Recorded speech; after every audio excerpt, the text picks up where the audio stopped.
Welcome back to This is VANCOLOUR. My name is Mo Amir.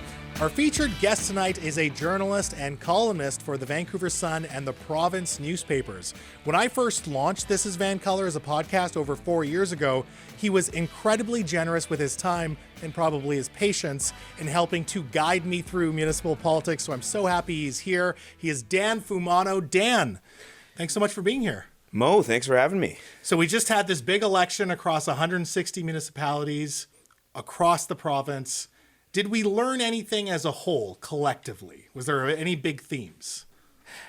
Well, on the one hand, I'm hesitant to try to say that we can draw any big lesson from, 160 different municipalities across such a big and diverse province as this.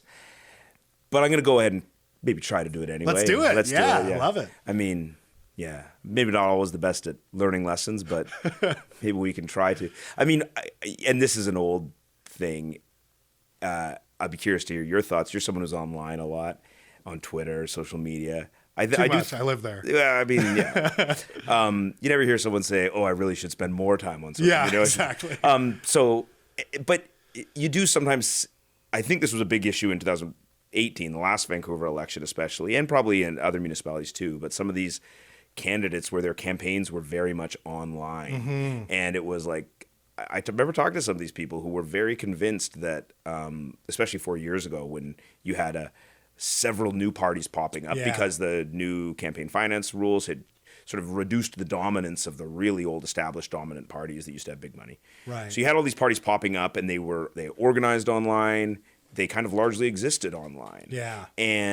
And sometimes they were getting lots and lots of retweets for their party positions, but those retweets did not translate into votes we saw 4 years ago. Anyway, this time I do think it is, sometimes stuff that does really well online or is retweeted a lot by the same small number of people, that doesn't always necessarily translate at the ballot box. Sure. Are you telling me that you and I are not famous? Because we're pretty big on Twitter. I'm not even big on Twitter, I wouldn't say. No, I'm not famous anywhere. No, but I think you're absolutely correct. I think, it's just this reminder that, Twitter isn't the real world. The internet isn't even the real world. And it's a part of it. Sure, it's a part of it. It's part of the discourse. But if you try to, I think there's a danger in, but can we say polling also isn't the real world? Because we saw polling that was quite different than the actual results that we ended up getting, right? Yeah, and you always do. I mean, polling is a snapshot of how a group of people felt about a certain question or certain issue on a certain day. And some polls are maybe better than others and more accurate than others. And I know pollsters love to disagree or argue about who's got better methodologies and stuff. But I always look at any polls, like especially like election polls, things like that. I view them as like, it's interesting, and it's interesting information to have, and you can try to assess how good the methodology is or how credible the information is. But it's not a prediction. No. I mean, if you go to the racetrack and you bet on horses, like one horse might be 2-1 and one horse is 10-1. Yeah. But long shots win sometimes. No odds maker predicts things right 100% of the time. That's true, and I mean, but no one goes to the racetrack and bets their house on the smart money, and then when the long shot wins, they say, "Well, the odds were wrong." Right. The odds weren't wrong. Yeah. It is what it is. But So I got to ask you about issues across the province. And I know this isn't universal, but I feel like public safety ended up becoming a lot bigger than a lot of people anticipated. I'm looking at Vancouver. I'm looking at Kelowna, Kamloops. A few other regions didn't go that way, but it seemed like the people that were tough on crime or really talking about community safety or public safety, they ended up doing well. Do you think that was a theme across the province? Yeah, I mean, it is. That's definitely something, that we started getting a sense a couple of years ago, really. I'd say during the pandemic, over the course of this 4-year term, definitely in Vancouver, but also in other municipalities in BC, where there was a growing sense, concerns about public safety, crime, sort of street disorder.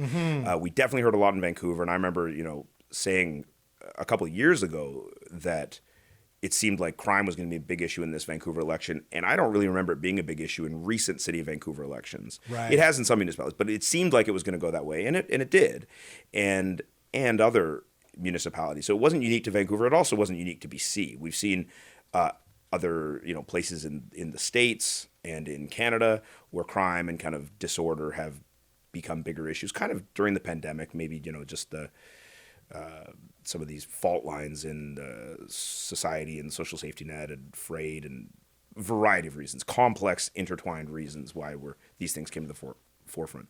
At the same time, I would caution against anyone who would try to say that, Vancouver's government has moved a little to the right, or has moved to the right. Mm-hmm. I guess you could debate how much it's moved to the right, but it's moved to the right over what it was for the last decade plus, right? Traditionally, the NPA was the sort of center-right party in Vancouver for the better part of the last century, and you would it would go between whatever the left-wing party was of the day, COPE, Team, Vision, and then Vision more recently, and the NPA. And obviously the NPA now kind of seems to be not what it once was. Do you think the BC-NDP are looking at that provincially and are a little concerned? Yeah, maybe. Yeah. I mean, but at the same time, like, they did quite well in the most recent, obviously the BC-NDP made big gains in the most recent provincial election. And I look at, what riding is it? The Vancouver Falls Creek, I think, the provincial election where Sam Sullivan ran. A lot of commentators noticed that Sam Sullivan, very sitting MLA, it was like aggressive street disorder and tough on crime. And a lot of people kind of commented that it seemed a little out of character for Sam. And people were like, it just seemed a little different from campaigns he'd run in the past. And he did quite poorly. Now, I mean, so that's just one example. But I would also say that, the ABC was elected. They promised to hire more police. They got the endorsement of the police union. But they also weren't like the toughest on crime party. I would say if there was a real swing to the right and people wanting real tough on crime, I would say that was more represented maybe by Fred Harding in the NPA, where he was like going for even a sort of more of a sort of right-wing tough on crime type approach, which was not popular with voters. I mean, and again, there could be a variety of reasons why the NPA's pitch was not popular with voters and why ABC's was. Yeah. But so, I mean, to me, it doesn't look like a sort of full scale. You're not giving me any definitive conclusions, is what I'm hearing. Well, I don't know. Easy answers. No, I mean, look, it definitely was an issue. I mean, a lot of polling showed that while crime was an issue in public safety, a lot of people still felt like housing and housing affordability was the bigger issue. But it definitely was an issue. And I mean, I think there's lessons to be learned there. Well, I'm going to pick your brain just a little more, so sit tight. Great. I got a couple more questions for you. Okay. Folks, stick around because after some business, Dan Fumano will still be here to talk about the effectiveness of some high-profile endorsements in a Vancouver election that saw BC cabinet ministers and former prime ministers endorse losing mayoral candidates. That's up next. I'm Mo Amir. This is VANCOLOUR.